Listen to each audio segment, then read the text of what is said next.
ایسے دستور کو صبح بے نور کو میں نہیں مانتا۔ حبیب جالب کا گانا آپ نے ہر طرف دیکھا ہوگا، ڈیجیٹل میڈیا پر خاص طور پر ویڈیوز بنائی جا رہی ہیں۔ اسیرِ اڈیالہ نے بہت پہلے کہہ دیا ہے کہ لوگ نکلیں گے، اور لوگ نکلیں گے، کہاں نکلیں گے؟ جماعت اسلامی بھی نکل رہی ہے اور وہ کہہ رہی ہے نظام بدلو۔ اب اگر بات کی جائے نظام بدلنے کی تو محمود خان اچکزئی کو ہی عمران خان نے کیوں منتخب کیا کہ وہ اپوزیشن لیڈر ہوں گے، اور حکومت اتنی کیوں خائف ہے کہ وہ ان کا نوٹیفیکیشن تک جاری نہیں کر رہی ہے؟ یہ بہت سارے اہم نکات ہیں جن پر ہم بات کریں گے، کیونکہ ایک ہفتے سے عمران خان کو کسی سے ملنے نہیں دیا جا رہا ہے۔ ڈیجیٹل میڈیا پر جس طرح سے ٹرولز نے کچھ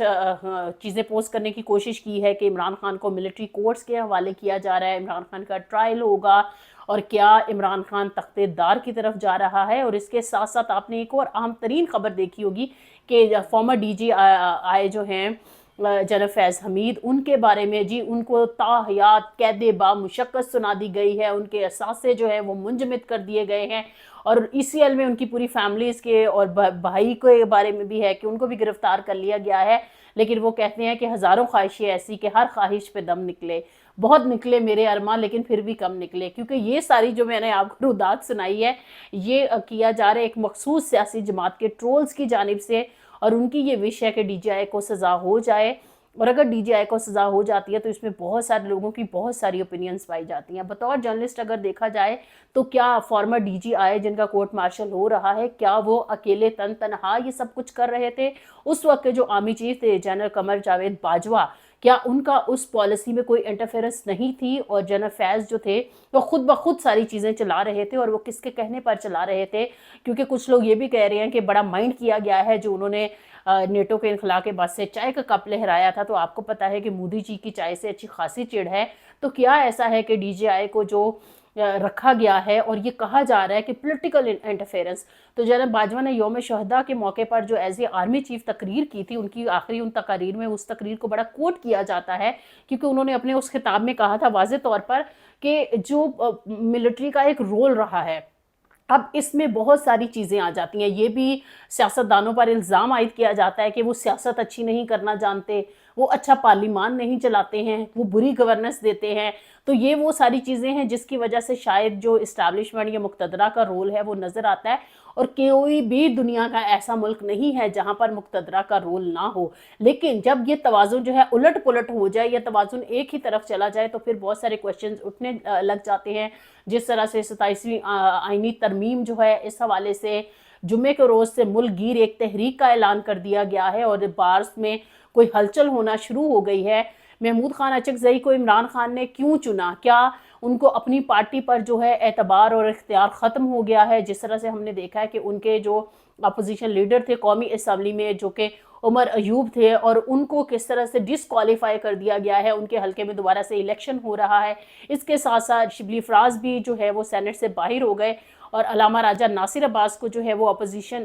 لیڈر سینٹ نومینیٹ کیا ہے، لیکن حکومت ویسے تو چونکہ ظاہر ہے وہ نہیں جیتے تھے لیکن ان کو حکومت بنا کر دی گئی۔ یہ تو ہم سب نے اپنی آنکھوں سے دیکھا، ہم کسی کتاب میں یہ نہیں پڑھ رہے ہیں، یہ ہسٹری بنتے ہوئے ہم دیکھ رہے ہیں، اس کا مشاہدہ کر رہے ہیں۔ تو ہمیں یہ نظر آ رہا ہے کہ جو بہت جمہوری روایات کے اور رواداری کے قائل ہیں اسپیکر ایاز صادق، وہ نوٹیفیکیشن نہیں کر رہے ہیں محمود خان اچکزئی کا۔ اور محمود خان اچکزئی کی جو آئیڈیالوجی ہے، ان کی جو فلسفی ہے، جب ہم ان سے بات کرتے ہیں تو 243 کے تحت جو استثناء دیا گیا ہے وہ تو سیدھا حوالہ دے دیتے ہیں حضرت آدم علیہ السلام کا، کہ انہوں نے جب غلطی کی تو اللہ تعالیٰ نے انہیں نکالا، تو ان کو معافی نہیں ملی، وہ پہلے پیغمبر تھے اور ان کے بعد پوری دنیا کا سلسلہ چلنا تھا، کہ اللہ تعالیٰ ان کو گنجائش نہیں دے سکتے تھے؟ یہاں پر دیکھیے یہ وہ نظام ہے جس کے تحت پاکستان بنتا ہے، کیونکہ کیا نعرہ لگتا ہے پاکستان کا مطلب کیا؟ لا الہ الا اللہ۔ اور جب پاکستان کا مطلب کیا، پڑھا لکھا پاکستان تک جب ہم نے یہ سفر جو طے کیا ہے، جو کہ کرنا انتہائی ضروری تھا، ہمارے کانسٹیٹیوشن میں بھی ہے کہ تعلیم دینی چاہیے، لیکن تعلیم کے ساتھ ساتھ میرے خیال میں صرف کتابیں رٹنا تعلیم نہیں ہوتا۔ ہمارا جو آئین ہے جس کے پابند ہے، یہ جو ایک کانٹریکٹ ہے عام شہریوں کے اور ریاست کے درمیان میں، اس کے بارے میں بھی آگاہی دینا بہت ضروری ہے۔ پہلے جو فنڈامنٹل رائٹس کے جو خاص طور پر کلازز اور شکیں ہیں، کیا وہ وائلیٹ ہو رہی ہیں نہیں ہو رہی ہیں؟ اگین وہی والی بحث آ جاتی ہے کہ اندرونی اور بیرونی معاملات کس حد تک جڑے ہوئے ہیں، کیونکہ UN کی سیکیورٹی کونسل میں جو ایک اہم ترین قرارداد پیش کی گئی ہے، جس کو حماس جو ہے وہ ریجیکٹ کر رہا ہے، پاکستان اس کی تائید کر رہا ہے، اور رشیا اور چائنا وہ کہہ رہے ہیں کہ وہ ابسٹین کر رہے ہیں۔ تو اب یہ سوچئے کہ جو ایک انٹرنیشنل فورس بھیجی جا رہی ہے، اب کھلے عام یہ بات ہونے لگ گئی ہے۔ محمود خان اچکزئی نے ایک بڑا اہم انٹرویو دیا ہے، انہوں نے بھی یہ بات کہا ہے کہ کیا ہم اب مستقبل میں حماس کو غیر مسلح کرنے جا رہے ہیں، ایک وہ واحد امید اور طاقت ہے خاص طور پر فلسطین کے باسیوں کی، تو یہ سچویشن کس طرف جا رہی ہے۔ اور ایک بڑا اہم ترین وزٹ اور ہے MBS کا، جو کہ ٹرمپ انہیں جو ہے کل ظہرانہ دے رہے ہیں، امریکہ کا دورہ بڑے سالوں کے بعد وہ کر رہے ہیں، اور اس میں ایک اہم ترین جو بادشاہ ہیں وہ پاکستان بھی آئے ہوئے ہیں اردن کے، اور اردن کا اگر آپ کو یاد ہو تو یہ وہی ہیں جن کے بارے میں یہ حقائق بتائے گئے تھے ایران اسرائیل جنگ میں کہ جو ایران کے خاص طور پر ڈرونز اٹیکس سے انہوں نے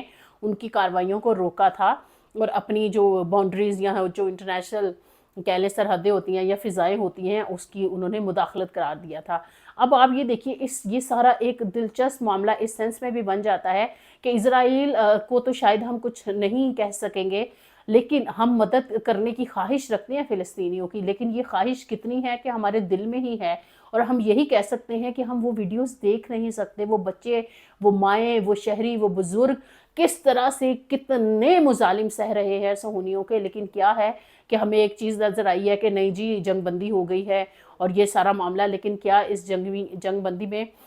باقاعدہ طور پر ایک قبضہ، ایک تسلط قائم کرنا تو نہیں ہے، یہ دیکھنے والی صورتحال ہے۔ اور پھر جو انٹرنیشنل فورس بن رہی ہے اس کے مقاصد کیا ہوں گے، اور جو پاکستان کی افواج کے بارے میں ہے کہ وہ بھی غزہ میں اترنے جا رہی ہے۔ پارلیمنٹ اور پارلیمنٹیرینز یہ شکوہ کرتے پائے جاتے ہیں کہ ہم سے تو کسی نے پوچھا نہیں ہے، پارلیمنٹ میں تو یہ بحث ہوئی نہیں ہے۔ خیبر پختونخوا سے آلریڈی یہ نعرے لگ چکے ہیں کہ بند کمروں کے فیصلے جو ہے وہ قبول نہیں کریں گے، دہشت گردی جو ہے وہ اسلام آباد تک پہنچ چکی ہے۔ تو اب اس سارے سینیریو میں کیا پاکستان نے کسی اور کی جنگ، کسی اور کے محاذ پر لڑتے ہوئے اپنے اندرونی معاملات کو کب سیٹل کرنا ہے؟ کیونکہ اب جو چیزیں ہیں زیادہ تناؤ کی طرف جا رہی ہیں۔ اگر عمران خان کو واقعی میں ملٹری کورٹس میں ٹرائل کیا جاتا ہے تو اس کی حیثیت کیا ہوگی، اور پھر اس کے ساتھ ساتھ ابھی ہم دیکھ رہے ہیں کہ جیسے کہ موجودہ اگر ہم صرف صدر کی ہی بات کر لیں یا پھر دیگر عہدیداروں کی بھی بات کر لیں، اگر وہ تاحیات استثناء لیتے ہیں تو کیا جو فارمر DGI ہیں جنرل فیض، ایک سوال اٹھتا ہے کہ کیا وہ جو ہیں وہ اپنی کیپیسٹی میں ذاتی حیثیت میں فیصلے کر رہے تھے، یا وہ بطور DGI فیصلے کر رہے تھے؟ اس وقت کا وزیر اعظم کتنا رسپانسیبل تھا، اس وقت کے آرمی چیف جو ہیں وہ کتنے رسپانسیبل تھے؟ یہ وہ سارے سوال ہیں جو ٹرولز جس طرح سے ٹویٹس اور ڈیجیٹل میڈیا پر ایک سزاؤں کی بات کر رہے ہیں، عمران خان کو بھی ملٹری کورٹس میں ٹرائل کرنے کی بات کر رہے ہیں، تو یہ معاملہ اتنا سادہ نہیں ہے، نہ اتنی آسانی سے یہ اس طرح سے حل ہو پائے گا میرے خیال میں، جب تک عوام کی رائے شامل نہیں ہوگی اور عوام کی رائے والی جو حکومت ہے وہ چیزوں کو نہیں سنبھال پائے گی۔ یہ سلسلہ اس طرح سے چلتا ہوا نظر نہیں آتا۔ اب سب پوچھ رہے ہیں کہ محمود خان اچکزئی کیوں عمران خان کی چوائس ہیں، تو آپ دیکھیں کہ ایک تو PTI کو بہت سارے تانے کہ جی نئی جماعت ہے، ان کو سمجھ نہیں ہے، یہ پارلیمانی نہیں ہے، یہ سیاسی نہیں ہے، حالانکہ 8 فروری کے الیکشن سے لے کر اب تک، اور عمران خان کا ڈائری اٹھا کر PM ہاؤس سے جانے سے لے کر جتنا ٹائم پاکستان تحریک انصاف کے جو بھی ان کے کھمبے ہیں، جو ان کے فالوورز ہیں، جو ان کے ورکرز ہیں، جو ان کے ماننے والے ہیں، ایک بات تو ماننی پڑے گی، پہلے بیانیہ یہ بنانے کی کوشش کی جاتی تھی جی PTI کو، عمران خان کو را کی فنڈنگ ہے، اس کو انڈیا سے آپریٹ کیا جاتا ہے، بہت سارے لوگوں نے فنڈز دیے، وہ اکبر بابر صاحب مجھے یاد آ گئے، کیس بھی بڑی دیر چلتا رہا، بہت سارے معاملات باتیں ہوتی رہی، جی یہ کھل گیا وہ کھل گیا۔ پھر ہم نے دیکھا ہے جس طرح سے گیسٹ جو رائٹرز کے طور پر ایک اوپینین چھپوائی گئی ہے، اور اس میں جو کہا گیا ہے کہ جی بشرا بی بی جو ہے ان کو کوئی اور ہی کنٹرول کرتا تھا، تو پھر یہ بات ایک سوال پیدا ہو جاتا ہے کہ کیا جو ہے عمران خان اگر اس طرح سے پالیسی جو ہے وہ کہہ لیں کلیکٹیو وزڈم پر نہیں تھی، تو اب کلیکٹیو وزڈم جو ہے کیا اب وہ ایک پیج پر ہے؟ شاید سویلین اور مقتدرہ تو ایک پیج پر ہے، کیا سبھی ایک پیج پر ہیں؟ کیا سارے سٹیک ہولڈرز ہیں؟ یا پھر جس کو عوام چاہتی ہے اس کو وہ کہتے ہیں نا دودھ میں سے مکھی کی طرح نکال کر باہر کر دینا، کیا یہ کامیاب ہو پائے گا؟ کیونکہ جس طرح سے ایک ہفتے سے ملاقات نہیں کرنے دی گئی ہے، عمران خان کی بہنوں نے واضح طور پر کہہ دیا ہے کہ اگر ایک کمرے کے چھوٹے سے تاریک سیل میں ہمارا بھائی قید ہے تو ہم بھی مرنے کے لیے بھی تیار ہیں اور ہم آتے رہیں گے۔ ابھی بھی کچھ دیر پہلے بھی عمران خان کی جو بہنیں ہیں وہ اڈیالہ کے باہر تھی، 11ویں دفعہ